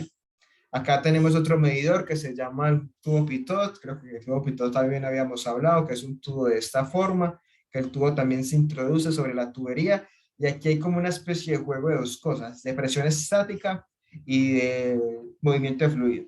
Entonces, cuando el fluido mueve, una parte del fluido entra al tubito que tiene un diámetro pequeño y se genera ahí como una columna, como un fluido en reposo. Entonces, yo puedo establecer a partir también de esa columna que se forma acá, un ejercicio de manometría, cuál es, digamos, la diferencia de presiones, pero también se basa en eso, definir una diferencia de presiones entre dos puntos y con eso hago Bernoulli y puedo establecer cuál es mi caudal. O sea, el flujo viene por acá normal, pero entonces parte de ese flujo va a entrar acá al tubo donde se encuentra el tubito, acá está el tubo Venturi, y en función de eso, de la cabeza estática que se forme, pues yo puedo hacer, digamos, una evaluación de cuál sería la diferencia de presiones y con esa diferencia de presiones establecer, por ejemplo, la velocidad a partir de un Bernoulli o balance sencillo.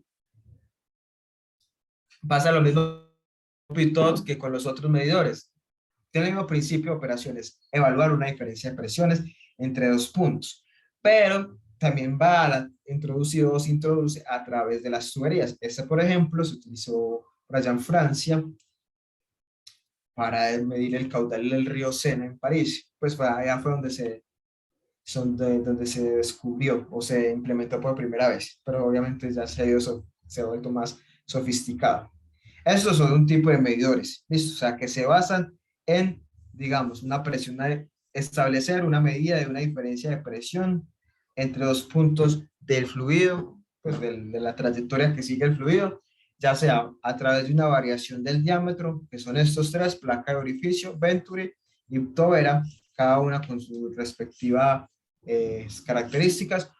Está también el tubo pitot, que digamos mezcla también el hecho de colocar un dispositivo al interior de la tubería y ese dispositivo al interior de la tubería Lo que va a implicar es que se forme como una cabeza estática y también medir la diferencia de presiones. O sea, todo esto se basa en establecer una diferencia de presiones entre dos puntos y a partir de esa diferencia de presiones entre dos puntos, establecer cuál sería la velocidad a partir de un balance de energía.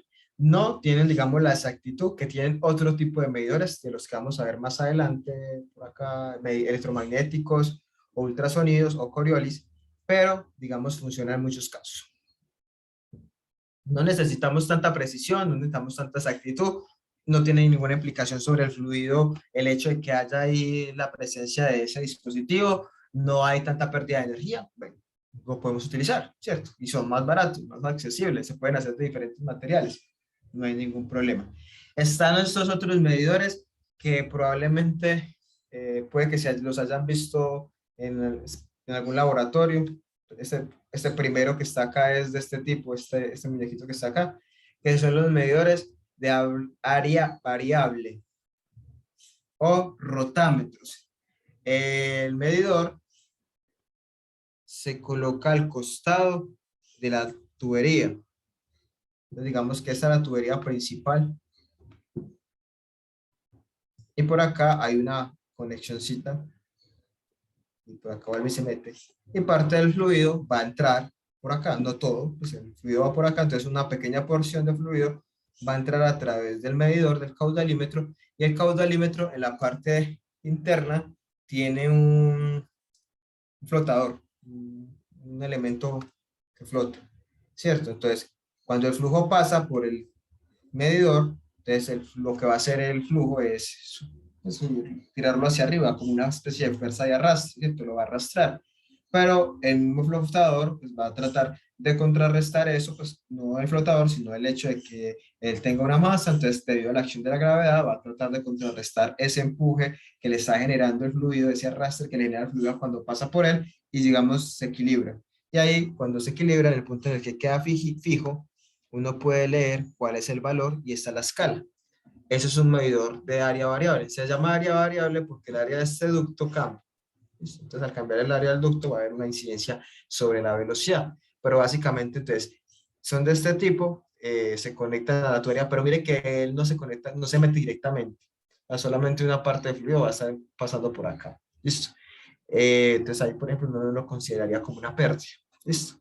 Que básicamente, pues, lo que va a entrar de fluido por acá no va a ser mucho, porque si es una cantidad muy grande de fluido la que va a pasar por el rotámetro, por el medidor, pues va a arrastrar el material flotante hacia arriba, pues el flotador. La idea es que el flotador pueda equilibrarse. Listo, entonces es pequeñito pues ese instrumento, o en comparación con el diámetro de la tubería sobre la cual está moviéndose el fluido.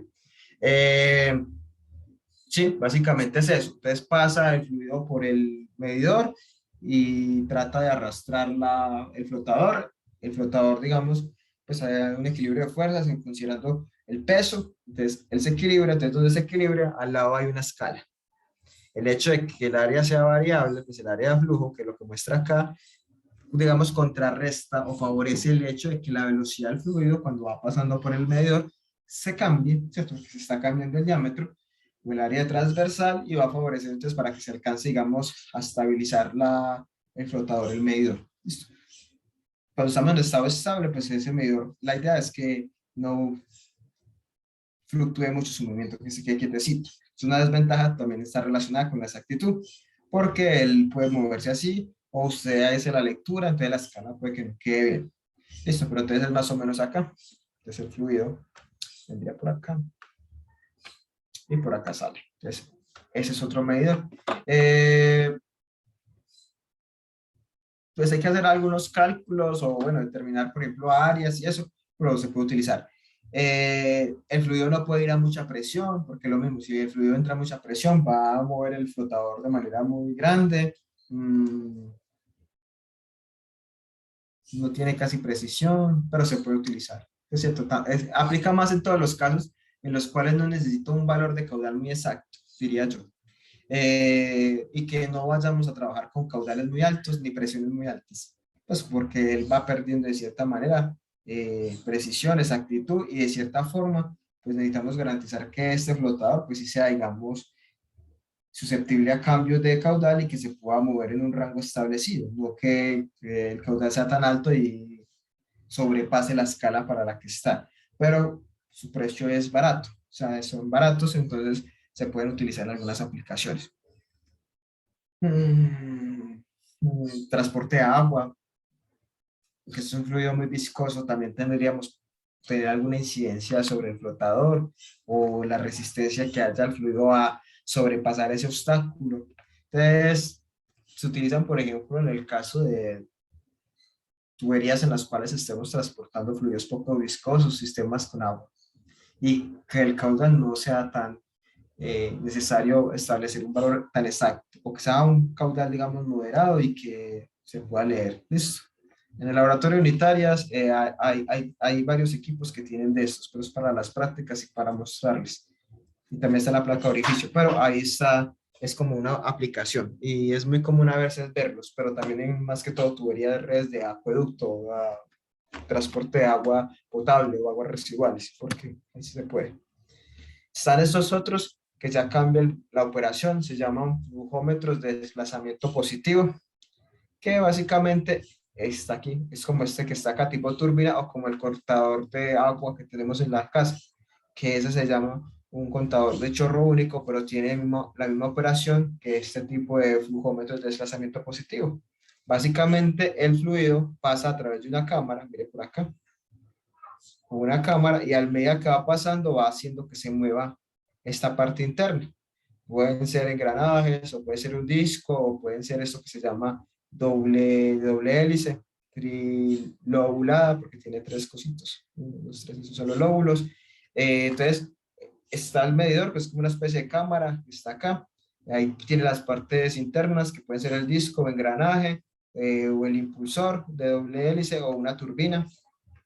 Es así, es bonito, es como una ruedita. Entonces, cuando él pasa, lo que va a hacer es moverla. Y al moverla ya dando vueltecitas. En función del número de vueltas, eso se asocia a un caudal. ¿Listo? O sea, eso pasa, por ejemplo, no sé si ustedes ya, cuando está el contador de agua, ve y ve que el numerito va moviéndose, entonces la mamá, ciérreme la llave, ábreme la llave. Entonces, cuando el agua va pasando por ahí, lo que hace es que va moviendo la parte interna, que es como un elemento móvil y por un número determinado de vueltas, entonces a medida que va dando un número de vueltas determinado, va aumentando el caudal, o sea, ya está calibrado.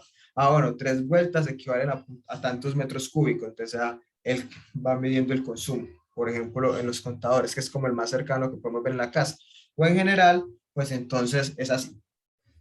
Es un mecanismo que involucra el paso de un fluido y el paso del fluido va moviendo la parte móvil, que puede ser de diferentes formas, disco, un engranaje, algo así, o un impulsor, una turbina. Entonces, a medida que lo mueve, lo que hace es que él va dando vuelticas y en función del número de vueltas, eso lo asocia a una velocidad. Es una medida más directa, porque acá, en los anteriores, era como condicionados, por ejemplo, en estos, a medir el cambio de presión, entonces ese cambio de presión debido a un cambio de diámetro, eso lo asociaba yo a un balance de energía y podía sacar una variación de la velocidad a cambio directamente, porque entonces ya estamos diciendo que ese elemento móvil se va a mover es precisamente debido a la acción del fluido, a la velocidad que lleva, entonces cuando se mueve, básicamente eso va dando vuelticas y ya el número de vueltas se traduce a velocidad, se mide, digamos, directamente no, sí, la velocidad prácticamente directamente, asociada a un número de vueltas o a un movimiento que está dando el fluido, por eso ya lo traduce, digamos, a una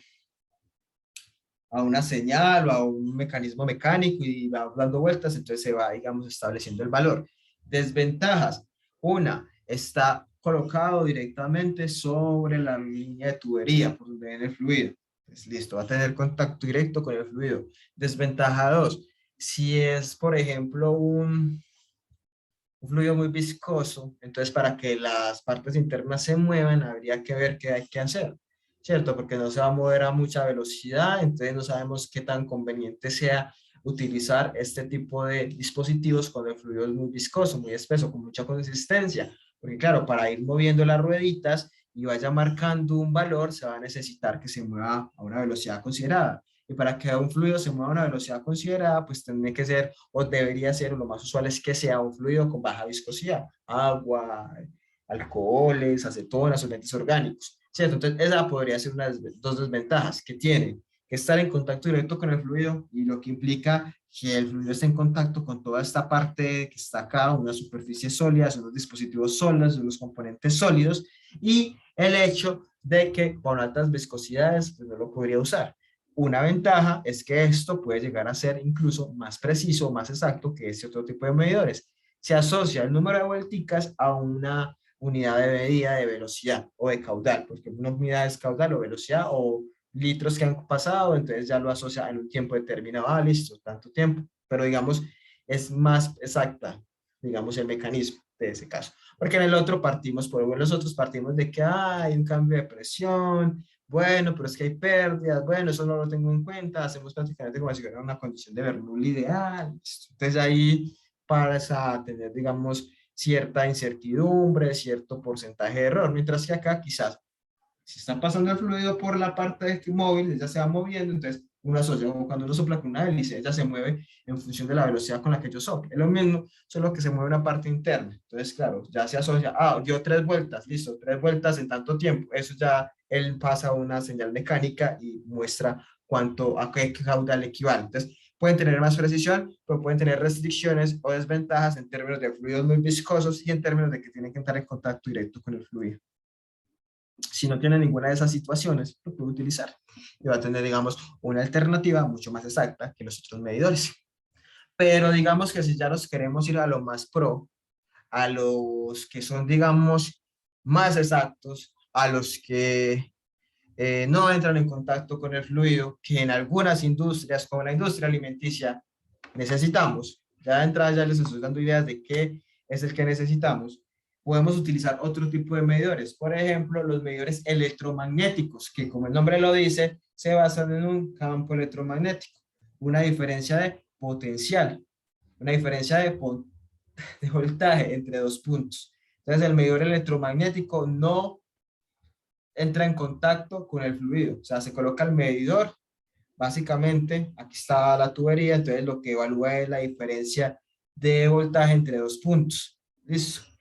Para que eso se pueda dar, necesitamos que el fluido sea un fluido con una conductividad eléctrica considerable, que tenga un valor mínimo de conductividad eléctrica para que, digamos, se pueda dar esa diferencia de potencial. Esa diferencia de potencial se asocia, por ejemplo, aquí está el medidor, miren que el medidor envuelve, es este, o sea, el medidor envuelve a la tubería. Listo, miren, acá se ve más claro, como que envuelve a la tubería, pero no entra en contacto con el fluido y mide entonces la diferencia de potencial entre los puntos. Listo, y eso lo asocia con una velocidad. Listo. Entonces, primero no va a estar en contacto directo con el fluido, entonces no va a presentar obstrucciones ni nada, no tiene nada que ver que es viscoso, ¿no? Él se va a seguir moviendo, no va a haber un contacto adicional con una superficie sólida que pueda asociarse a fricción, o sea, no hay pérdidas por fricción, se pueden hacer de diferentes tamaños, listo, no hay problema con que haya variación en las condiciones del flujo porque él no entra en contacto con el flujo, es lo que a mí es una diferencia de potencial. Desventaja, la más importante, es que el fluido debe tener una conductividad eléctrica determinada, un valor. Creo que por ahí hay una tabla donde está el valor. Listo. Para poder establecer esa diferencia de potencial, o sea, que sea conductor, porque esto se basa en una parte en un campo electromagnético, entonces debe haber construcción. Y puede que alguna de las partes de esto libere calor y se caliente un poquito la temperatura, pero puede ser algo insignificante en algunos casos. Pero básicamente la principal desventaja, aparte del costo, en comparación con los anteriores, es que necesitamos que se me escapa el valor exacto, pero ahí están una de las tablitas que tenemos, o si no ahora se lo buscamos o en alguna de las referencias, el valor mínimo de la de la conductividad eléctrica que debe tener el fluido. Listo. Pero por lo demás también, y los costos, pues es una desventaja, pero lo demás entonces ofrece muchas alternativas, cosas positivas. No va a entrar en contacto directo con el fluido, no va a estar pues, condicionado por viscosidad o otro tipo de condiciones. Si no podemos utilizar el electromagnético, por ejemplo, porque nuestro fluido no tiene una conductividad eléctrica apropiada, podemos utilizar unos que se llaman ultrasónicos, que básicamente se basan en el hecho de cómo se propaga una onda de ultrasonido a través del fluido y la velocidad de ese fluido, cómo, digamos, condiciona. ¿Listo? Entonces, tiene unos sensores que lo que hacen medir es paso de la onda de ultrasonido. Las ondas tienen una frecuencia, tienen una amplitud. Si sabieron física de ondas, saben cómo es el comportamiento de las ondas. Cuando una onda viaja a través de un medio, listo, en este caso viajan a través de un medio líquido, entonces básicamente lo que hacen es medir eso, medir como la variación de esa onda a través de que pasa por el fluido y cómo la velocidad del fluido la favorece. Tiene las ventajas que tampoco entran en contacto, tiene la ventaja que acá no necesitamos que sea buen conductor de energía eléctrica porque la onda ultrasonido está viajando a través del fluido, pero no estamos hablando de que estamos hablando de conductividad eléctrica o algo así. Tiene una desventaja que es el costo, tiene la ventaja que no entra en contacto con el fluido, no implica nada la viscosidad, pues ya está más relacionado con eso. Son más sofisticados entonces, pero entonces se basa en eso, en la propagación de una onda de ultrasonido a través de un medio, en este caso el medio es un fluido, el movimiento. Ya hay aplican otras cosas de física pues, que lo explican su principio de operación, que el efecto Doppler, todo eso, cómo se propaga una onda cuando pasa de un medio a otro, que no vamos a entrar a profundidad acá, pero digamos que en sus cursos de física puede que ya lo hayan hablado, pero básicamente es para que sepan cómo es que existen y las ventajas que tienen y también las desventajas. Hay otros que sí son ya los más top, que son los de Coriolis, que se basan en algo que se llama el efecto Coriolis. Esos son acá, son muy fáciles de identificar porque son así. Aquí está. Este es el medidor de Coriolis. Básicamente hay un tubo en U. Ese es el tubo en U. Aquí está el medidor de Coriolis, aquí está el medidor en U. Ese tubo en U está vibrando, ¿cierto? Entonces, cuando el fluido está pasando por acá, parte del fluido se va a meter por este tubito, ¿cierto? Y al estar este tubo vibrando, a una frecuencia o una intensidad de vibración determinada, eso genera una señal, un efecto que se llama efecto Coriolis, y ese es el que traduce este equipo. También hay aplicado varios efectos, no solamente la velocidad, sino el hecho de que esto esté vibrando a cierta intensidad, con cierta sí, frecuencia, es como un ultrasonido ahí, pero lo que se está moviendo es esto, no es que la onda esté viajando. Entonces, básicamente, también transmite eso en forma de una señal. Más sofisticado aún, hay como que va aumentando el grado de exactitud. El electromagnético, pues tiene la desventaja que necesitamos que sea un buen conductor o que tenga una conductividad determinada el fluido. Ultrasonido no es eso, pero la exactitud mejor es con el de Coriolis, pero obviamente ya estamos hablando de otras cosas involucradas en una física más interesante, por así decirlo. Estamos hablando de mayores costos, claro que si eso va a estar vibrando a con una cierta intensidad, eso hay que garantizarlo, bueno, pero se pueden utilizar. Ya si están interesados pueden leer más o algo así, no entran en contacto, pero hay una parte del fluido que sí entra porque una parte del fluido pasa por acá, listo, pero entonces no es tan relevante eso, lo más importante es que él puede establecer una medida directa del caudal mucho más exacta, listo. ¿Cómo selecciono? Hemos hablado aquí de varios más representativos, muy general, muy descriptivo, no, ya de pronto pueden haber más, pueden profundizar más, pero entonces ya es cuestión de cada uno vaya, digamos, consultando. Hay varias alternativas, por ejemplo, estas fuentes que les doy acá, Sengel, Berry, esta tabla que ahora se las muestro de Torsevsky, ellos les dan a uno como idea de cómo escoger el mejor. Por ejemplo, acá tenemos varios, placa de orificio, turbina, electromagnético, ultrasonido, Coriolis, unos térmicos, pero que utilizan, por ejemplo, en gases.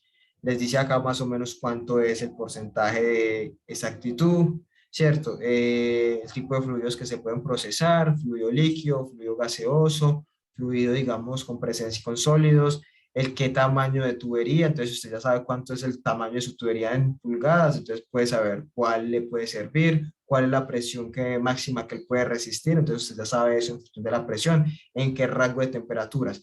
Esto, por ejemplo, es una tabla que permite a uno tener una idea.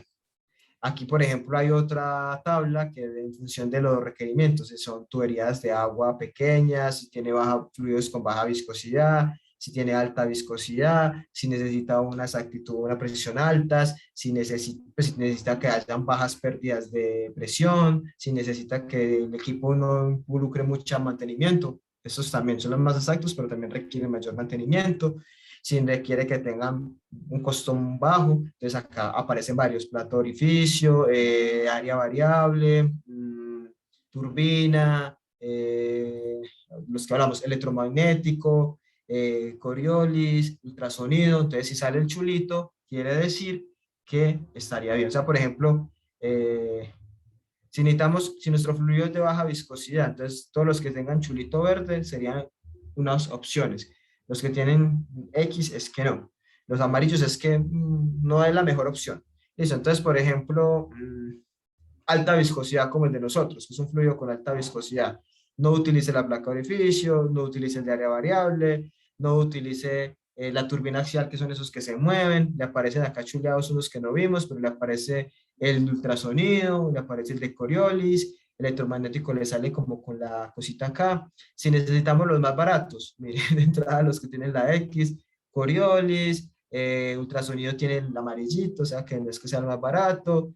Aquí hay varios así, los más baraticos, la placa de orificio, esto no es la turbina parece amarilla, hay varios. Entonces ya uno va buscando, como les digo, hay varios que no vimos acá, los que necesitan menos mantenimiento, entonces está el plato de orificio, así. Entonces ya uno va buscando eso.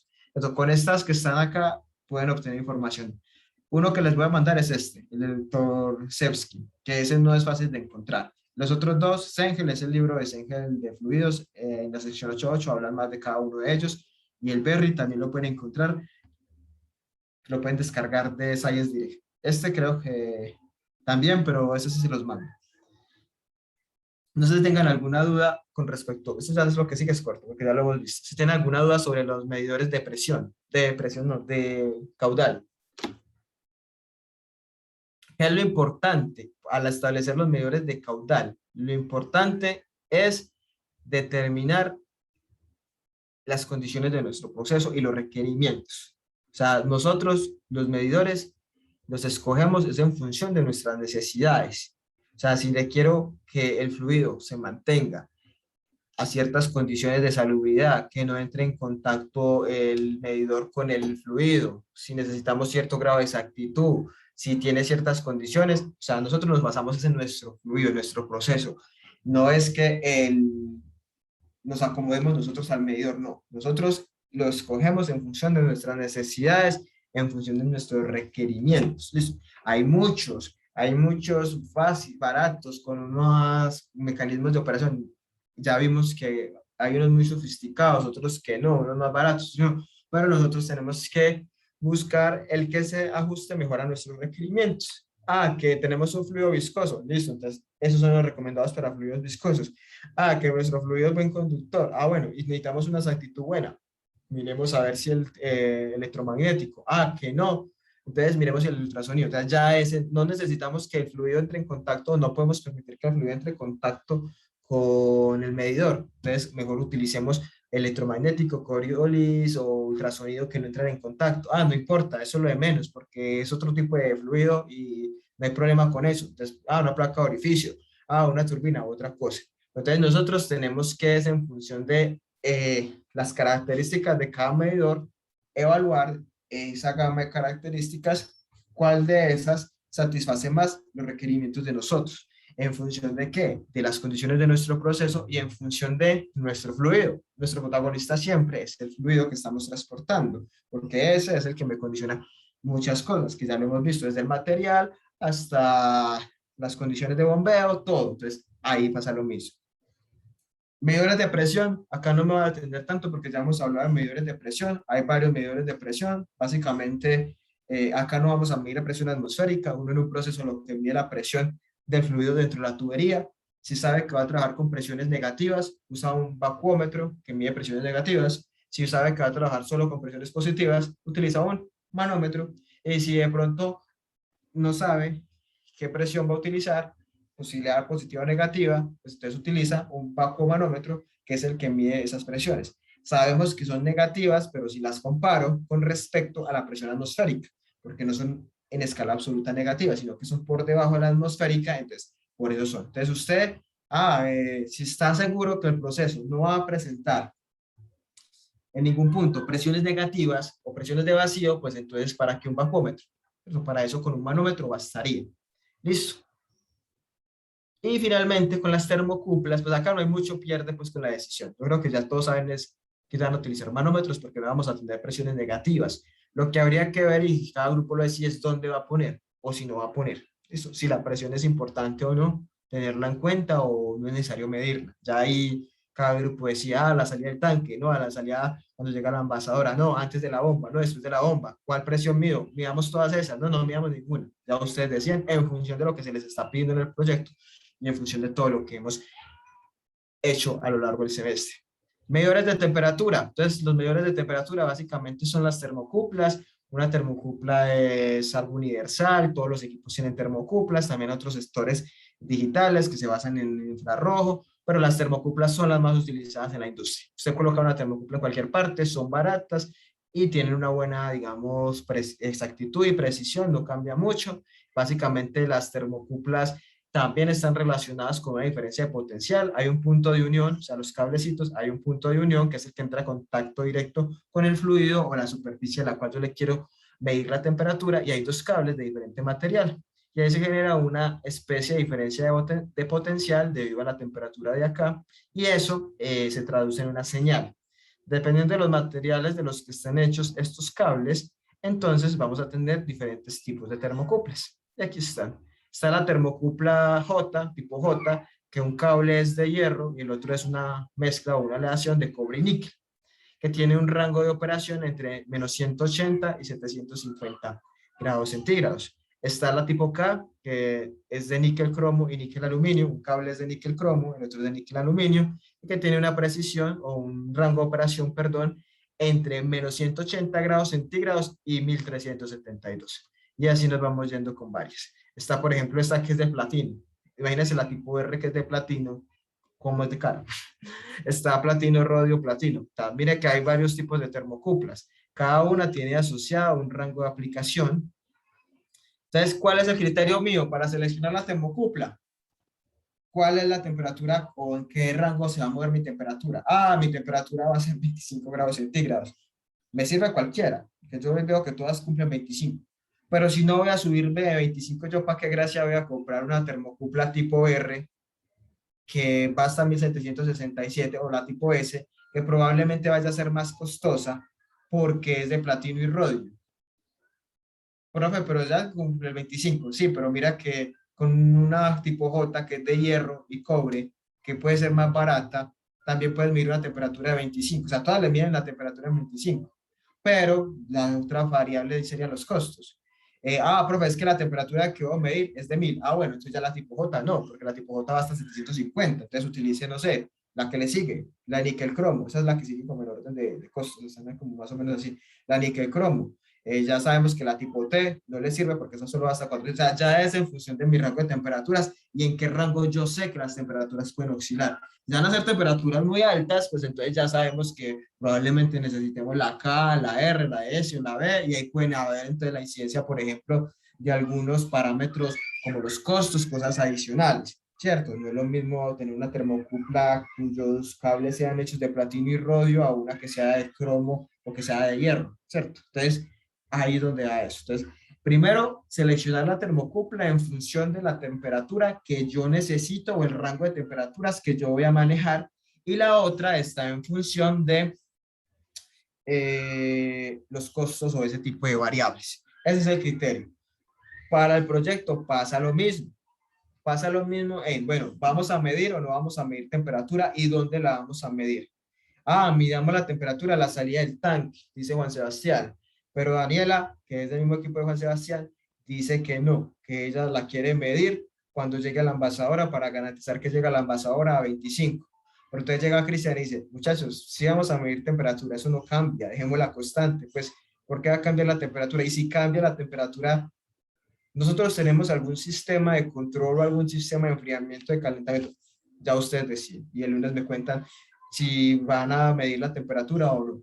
Lo mismo pasa con la presión. Después que llega, diga Juan Alejandro, no voy a medir la presión a la entrada de la envasadora porque el profesor dijo que teníamos que garantizar que fueran 2 PSIG. Y llega Isabela y dice, no, a mí me parece que la debemos medir después de la bomba porque ahí es la presión máxima y sabemos que esa presión máxima es la presión que condiciona, por ejemplo, la cédula. Entonces nosotros sabemos saber que la bomba sí está haciendo su función. Y llega Juan y dice, no, mejor medíamos las dos. Entonces pusimos 2 medidores, ¿cierto? Entonces ya es cada grupo que decide y argumenta que por qué, o por qué sí o por qué no. Lo mismo pasaría con los medidores de flujo, de caudal. Puede que ustedes digan, ah, sí, puede que digan que no. Puede que, ah, ¿para qué medir? Solo al final, solo al principio. Ah, pero es que ese profesor ha dicho siempre que el caudal es constante. Entonces, ¿para qué vamos a medir eso en varias partes? Midámoslo solo en una, midámoslo al final, que garanticemos que entran los 2000, yo no sé cuántos, no me acuerdo cuál es el caudal, los litros por segundo que dice. Ah, bueno, es verdad. Oh, no, desde el principio. Nosotros tenemos una válvula de globo que permite controlar el caudal, entonces desde el principio cuando pase por esa válvula, decimos que ahí la medimos y ya, de ahí la controlamos y medimos y ya sabemos que hay en adelante, a menos de que haya una fuga, cosa que no creemos que haya, de ahí en adelante lo podemos dejar así. Entonces, esas ya es el tipo de cosas que ustedes, compañeros, en sus grupos van a decidir. Ya no se sientan mal, no se sientan obligados a tener que colocar todo tipo de medidores, simplemente justificar por qué sí, por qué no, por qué cuántos y por y dónde. Que eso es lo que les voy a preguntar el lunes. Ah, ¿cuántos seleccionaron? A1, A2, ¿por qué? ¿Y dónde les van a poner? ¿Por qué? Ya, y ya hay cada grupo, pues obviamente espero yo que todos den diferentes posibilidades. Este es el otro que les voy a mandar, que es la tablita de Torsevsky. Y aquí está Torsevsky que nos dice, pues nos da información, pero también nos describe los medidores, cada uno de ellos. Y acá está el dato que a mí se me olvidó de cuál debe ser la conductividad que deben tener los fluidos para poder establecer si podemos utilizar electromagnético. ¿Listo? O sea, ahí dice, los flujómetros o medidores de flujo magnéticos son solo aplicables para fluidos con cierta cantidad de conductividad eléctrica. Típicamente aquellos con una conductividad eléctrica por encima de 5 microsiemens sobre centímetros. Entonces debemos garantizar que la conductividad del fluido sea superior a esa para poder utilizar un electromagnético. ¿Listo? La mayoría de soluciones acuosas contiene suficiente conductividad, sólidos disueltos que permiten ese requerimiento. Sin embargo, el agua ultrapura, algunos solventes y la mayoría de soluciones basadas en hidrocarburos, no. Esto ya, spoiler, ese puré tiene bastante, pues puede tener esa conductividad por encima, pues porque es una solución acuosa y aparte tiene pues los sólidos y también tiene de cierta manera pues la pulpa de la fruta también tiene ciertos iones y cosas así, entonces hace que cumplamos con ese rango. Si pueden consultar valores, bien. O si no estamos seguros, pues hay otros tipos de medidores que no necesariamente requieran que entre en contacto con el fluido. Está el ultrasónico. O sea, si no estamos seguros del electromagnético, podríamos usar el ultrasónico. Porque eso sí, uno de los otros medidores de flujo que se colocan directamente en contacto con el fluido, no. Y aparte, que es un fluido tan viscoso que uno de esos tipo turbina, que tiene partes móviles, no va a funcionar. Entonces, tendríamos que irnos por alguno de los últimos que vimos. Electromagnético, Coriolis, ultrasonido. Si va a escoger Coriolis, tiene que justificar muy bien porque es el más costoso y requiere más mantenimiento. Electromagnético, ultrasonido, puede que lo justifique más fácilmente. Listo, nos cogió la tarde y no vimos la hoja de especificaciones, pero la podemos ver el viernes o en asesoría. No sé si tengan alguna pregunta, algún comentario. Bueno, lo digo porque hubo personas del grupo, pues del grupo de la UNA que no vieron la hoja de especificaciones, pero esas se las puedo explicar el viernes, perdón, al principio de la clase, que eso simplemente llenarla. Ya esto sí es más, Profe, yo tengo ustedes. Espera, ¿duda de la clase de hoy o de otro tema, Juan Sebastián? y es más que todo acerca de estos GERS para lo de la bomba. Ah, espera primero si alguno tiene alguna duda de la clase de hoy, ya si no, después hablamos de eso. ¿Alguno tiene alguna duda de la clase de hoy, de lo que hablamos hoy? Yo igual ahora les envío la presentación de medidores y les envío ese último archivo que les mostré ahí donde habla de los medidores, que es como lo más crítico, porque para medir presión y termocupla, para establecer uso de medidores de presión, manómetro, porque ustedes no van a trabajar con presiones negativas. Y para la termocupla, pues ahí está en función de la temperatura, qué tipo de termocupla es. Prácticamente eso va a estar a 25 grados centígrados, entonces la temperatura se mide con la termocupla tipo J, que es la más barata en comparación con las otras. Pero ya con el medidor de flujo, no solamente en el proyecto, sino en otro contexto, pues es importante que tengan en cuenta lo que les hablé. Entonces, no sé si tengan alguna pregunta específicamente de eso, o si no, ya abro preguntas o asesoría de otros temas. Ya ahí sí dejo de grabar. No sé entonces si tengan alguna pregunta sobre lo que vimos hoy.